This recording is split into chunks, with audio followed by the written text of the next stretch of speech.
road ain't much to some, but you know, Mama, Papa and everyone lived in the buses and the tumble-down shacks.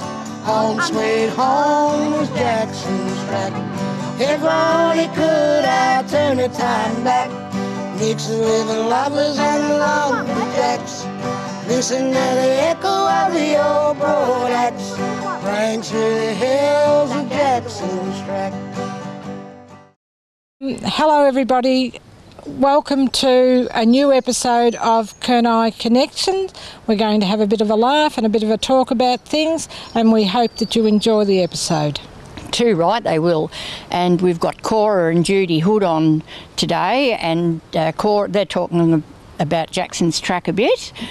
And we've also got a flashback to your lovely sister Dot. Okay, so that'll be quite interesting for those family members who need to hear those issues, because they're good. It's good fun talking about the old days and remembering. Too right. Well, here we are, and two sisters. You're Cora? Yep, and that's Judy. Hi. Judy Hood. Judy Hood. Yeah. And, well, this is fantastic because, Cora, you've got memories of living out at Jackson's track, haven't you? Yes, I have.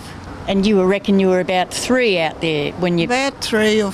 Well, all I remember is walking down to the damn little river we used to have there, and I got a leech on my behind, and oh, God. And my mother really panicked, and well, that's a long time ago. And do you think you were actually born there, or were you born in a hospital? No, I was born in a hospital, at Bairnsdale.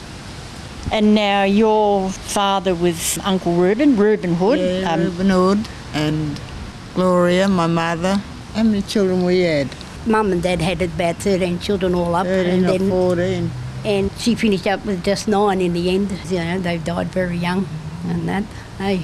Yeah, living in huts and camps and tents. I thought that Jackson's track was the only place that there were huts and shacks, but that's not the case, is it? No, it was all over the place. And even at the mission, we used to, on that Lake Ties, we used to camp on the outside of Lake Ties, the mission part itself, because we wasn't allowed her in on the Ties ground because some of us kids was too white. Yeah, because, you Fair know, and welfare would have come and took them away. Yeah. That's why they was out, you know, travelling all the time and just wanting where welfare can't come and take them.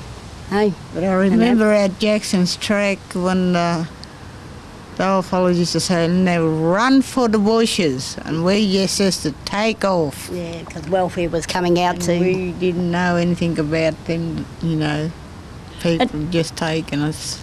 And was that scary? It was. Yeah, but it was. Because they would have find us in the bush. You know, once they seen the police and the white, was it the police or just the... Well, kind of a sheriff. Sheriff at the time, looking for fair kids where they can take them away from their parents. Yeah, good education, you know. But our mothers knew better. Yeah. So we was told to run, and we ran. And we never come home till dark too. Didn't you? Yeah. So. Yeah. Well, you would have known your way around the bush, wouldn't you? Oh yeah. I couldn't get lost in the bush. You know, the black kids of them days would have been smarter than the white people them days, you know, especially when they, you know, to go looking for them. The parents said to go and hide anywhere in the bush, in a hollow tree or prickle bushes and whatever else, you know, them days, I suppose. It was them days too. Yeah. So there were huts at Picnic Point or the Robin Hood as well? Where's that place at Drawn we used to camp? Remember when we come off Jackson's track? Remember the bush? The highway, yeah, the whole highway. There was a... The old highway, I'm sure they used to call it that.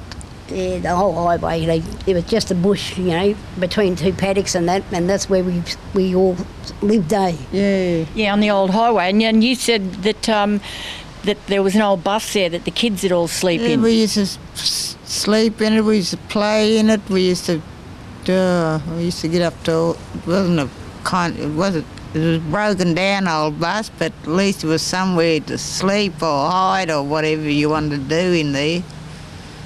Play cubby house or whatever. But anyway, it sheltered us and some old bombs. And you said that you only ever lived in a house once in those days. You went from hut, shack area to shacks and up to the lakes entrance too. Right up until we started going to school, I think we started getting into houses. They started putting us in housing commission houses on my mum with all the tribe. And then we moved to Shillingsworth Road. Whereabouts? Down at That was a hut Ropey? too, I think. Was that at Ropey or in Drill? Just out of Droon there. Shillan Road. Shillingsworth Road. Yeah, I don't know where that is, but And that's when we all started going to school, and then we moved from there back to the highway, and then we all started going with us, all going to school from there. I reckon your sister looks like that lovely old photo of Pop Hood. What do you reckon? yeah, old Stewie. Yeah, I had an original picture of my grandfather, black and white, and that. They sent it a copy over to America in the museum over there because he was a full-blooded from Australia. You know, not that many now. We've got some up at Lake Tyers, have we? I think they're all dying out slow too. Yeah, but the young people down that way not into that at the moment. Yeah, I reckon they should get back into it, you know, the young generation, because if they don't, they're going to lose all of it. You know, they don't know where they come from, you know. But that's why I keep telling, you know, our tribe, you know, you come from these our grandparents and that, and great-grandparents, eh? Yeah. And we tell them, you know, who's their closest families through cousins and all that stuff.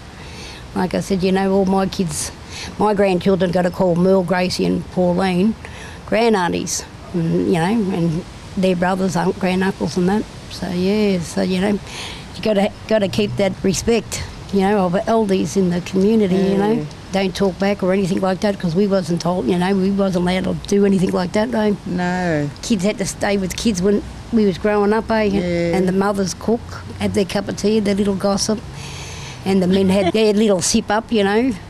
That's the way it was when we was growing up, eh? Yeah.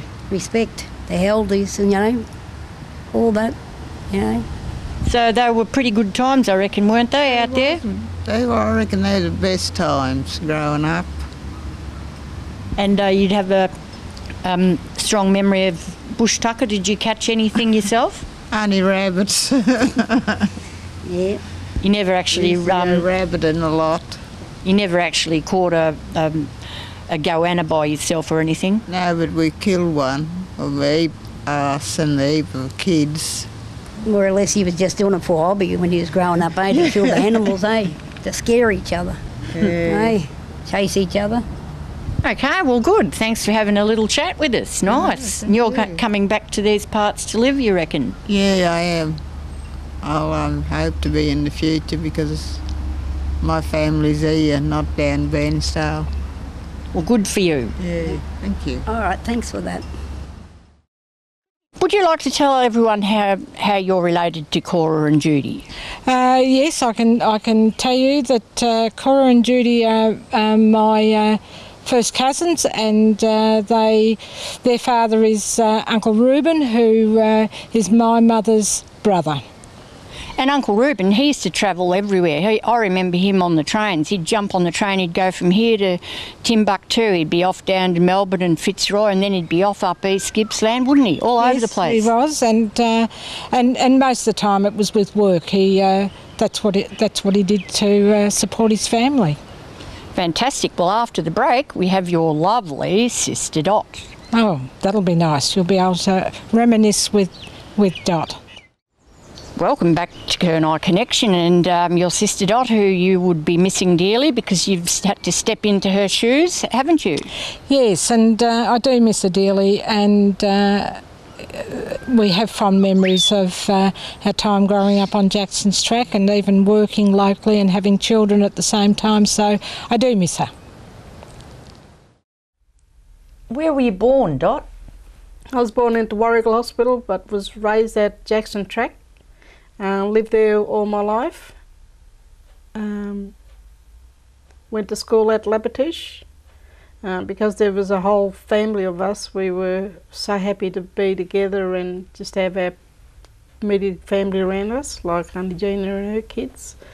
And we had Auntie Marg, which was Auntie Gina's niece that lived just down the road. And we all grew up as one big happy family, and we just loved the bush. I didn't go to school till I was about 7 or 8, 9. Probably didn't know about school.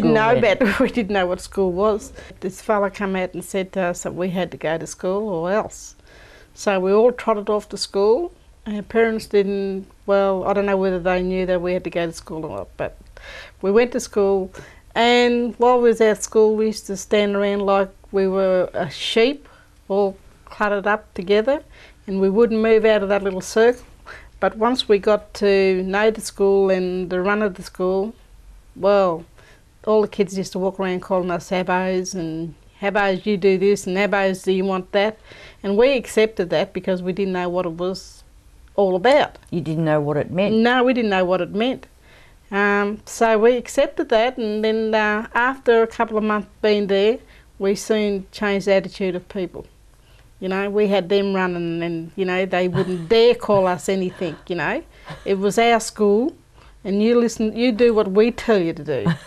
So with that, when we got thrown off, or we didn't get thrown, we got removed off Jackson Track, we went further back into up to the mill, and the rest of the people come to town and out to the highway, and our grandmother and Auntie Gina was the first two to live out there. So what we done was we used to come in on weekends and, you know, spend time with our grandmother because we missed them. After they'd been removed, we, you know, really couldn't accept that they had gone. So they put us, and then they moved us then they moved them from them into town, where, you know, it was one step there and another step there to get into the town, and then we were there where people wouldn't accept us or didn't accept us as who we were, and, you know, they kick up a fuss or they take up petitions about, you know, the family living there. And so then we moved our kids sort of went from there into the school. We was into the high school. I went to the high school, and my brothers went on to the Warrigal Tech, which was called then, not now. And then we had our good education. Then we sort of went back to the community, and then we had kids, and then we got into sport. You know, we sort of made a name for us, like Lionel with his boxing, and us mullets as badminton players. And then our kids went from there into the football, badminton and softball playing amongst the broader community. And we just about had a little curry team in Droon at that time, which was really good. And then our kids went into the school, the high school and the tech school in Warrigal, and I got a job at the Warrigal Droon Secondary College as an Aboriginal educator, and I was there for the Aboriginal kids that came into the school to assist them, to assist the teachers, to whatever, break down barriers about racism and things like that. It wasn't breaking down, but we were just being there was what they want to see. And then I left that job, and then I got a job as a hospital liaison officer at the Warrigal Hospital. I got employment there, and with that job I was sort of liaising with the hospital, the doctors and whatever other services that people need to be seen by. And then I'm also a chairperson of the CJP panel. When the police picks up anybody, they'll call me and say, hey, we've got this person in there, you know, and I'll let them know about whatever, you know, their health, how it's going, or what have they got, or, you know, someone might went in there with a heart problem, or they got diabetes and things like that. And then today, you know, we're in this society, we're still not being accepted, but us as workers, like we've got someone in the education system, we've got educators in the schools, and I'm as a health worker, and we've got a worker in DHS in domestic violence. Then we've got Sandra working as Quantum, which is working with the community on the drug and alcohol issues. And we're being put there because we're the only ones can deal with our own people. And people can, people will accept that, and they can sort of,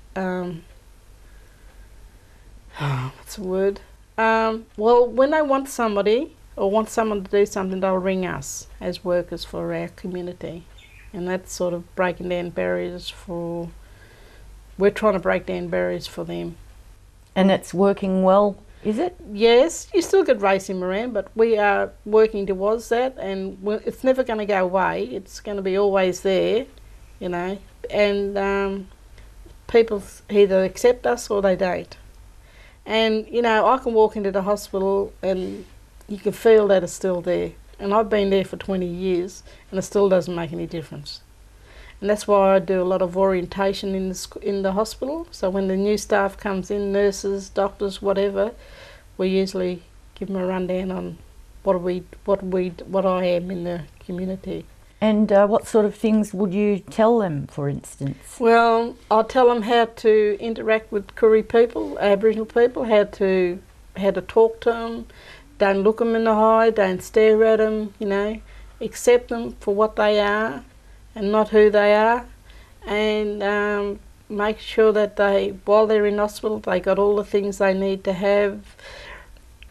They need to have visitors. They want to see family, kids. Well, I usually transport them, mate. It's been lovely seeing Dot again, and we'll see you after the break. Welcome back to Kurnai Connection, and welcome back to Dot, hey? Yes, and I'm looking forward to hearing more of Dot reminiscing and hear what she has to say. How important to you is it to be given some land back?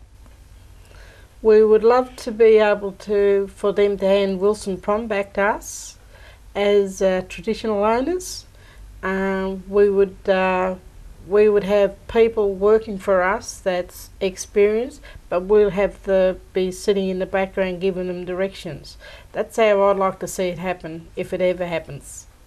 And it would be a good place, but then we can set up programs for our Koori people, like with our people in communities that sort of have orders to be sent to the jail or anywhere. Instead of sending them there, send them out into the bush where they can be educated properly and have a bit more a range on how to deal with their problems. Like, there could be drug and alcohol, there could be kids crime and domestic violence. Take them out there and educate them in the way we were educated when we were growing up. And you'd do responsible control burn, I'm sure. I think we could handle that. And you could even have some bark huts out there for people to stay in. Yeah, it would be good to show them, give them a bark hut to live in, and this is what we live in, and and see how they survive, and this is how we survive. And we were so happy that we had a little creek running past our house, and we used to swim and make jellies and put the jelly in the thing, and when anybody want to feed the mussels, we used to go and get it about, and that's what we need to teach our kids. And when we went hunting, we used to hunt for wombats and kangaroos and rabbits mainly. We used to all go as a group, and they'd put a net in front of the burrow and we'd stand on top all screaming and yelling out, so when the animal would come out, well, we'd run one way and the animal would get caught. And we used to love doing that. And when we used to have games where we used to have a bed at the, where people can walk through, or where we walk through, it used to be all tea trees, and when we see a possum in a tree, we used to shake them, and then another lot would be at the next tree and the next tree, and wouldn't give that possum time to see, and as soon as it used to fall out, we used to chase it. That was the games we used to play. And would you eat it as well, or just have a bit of sport with it? I would just have a bit of sport with it. You've just formed a new group with a few of the women. Yeah, it's called Dijang Yurang group, which means Dijang means a women, and Yurung is our name for our people. And we just formed that just to trying to get our foot in the door of what we would like to see would happen. How can we help people? How can we talk to different services in making a better way to use the service? We would like to be able to, have a lot of input in some of the things, like with DHS, child protection, and we need to assist our people with the drug and alcohol and problems. Auntie Gina is the head of it, and we as a group of women, we take on the issues, then we talk to her and she makes a decision. Auntie Gina Rose is our auntie, and she's the elder of our community and the only one around here. We look up to her. She's really like a mother to us all. And we're going to talk to people, and then we'll put it to her if she wants to, how she'd like to deal with it. She's our head lady, and we're going to consult everything with her. So you're having a lot of success in the community, raising awareness. Where would you like to see this go? Well, one thing we need to have respect, and that's from the broader community. If they respect what we want to do and our wishes, well, that's the way it should be. We've got a lot of respect for people that we work with. And the outcome, I hope with this committee up and running, that we are recognised in the community as a very strong group of women. And we will further our going into when we start doing our, we only had one meeting, so we're going to follow up with some more, so we'll know where we're going once we get into it. Well, thank you very much, Dot, for talking with us. Well, I hope that we can get somewhere by you interviewing us and knowing how we feel about things, and this is for the broader community, how, respect that we want from them. Well, that was a while ago, that, and your Dot, she was such a special person. Yes, she was, and it's good to hear her talking about those her youth and childhood, and the memories that she had from Jackson's Track. Shaking possums out of the trees. Exactly. You remember all that? I remember all of that. We were never seen. After breakfast we were gone and never to be seen again. So it gave Mum time to be by herself. Fantastic. Well, we'll see everyone next week, won't we, for more? Yes, we'll see everybody next week for another episode of Kurnai Connections. Civilization moving along, Jackson's Track has long since gone. It's gonna live in my memory, home for my mama and my papa and me. If all we could, I'd turn the time back, mix it with the lovers and the lumberjacks. Listen to the echo of the old broad axe, rang through the hills of Jackson's Track. Auntie Joyce, you grew up at Lake Tyers. Mm-hmm. What was it like there? Yeah, it was good. And you went to Jackson's Track to live as well when everyone else did? Yeah. Those were the good old days. It's good to be realised that we are good people, and things like that. We don't use one another. We're all doing things together, stuff like that. And it's good. What does native title mean to you if you get your land given back to you? Well, it'd be nice if we could, eh?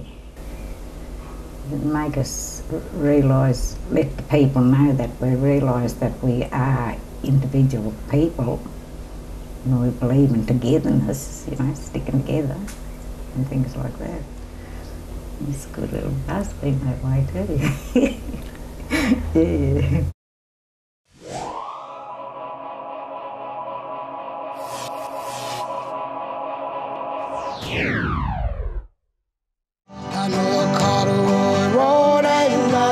some, the Tina, Mama, and Papa, and everyone lived in the buses and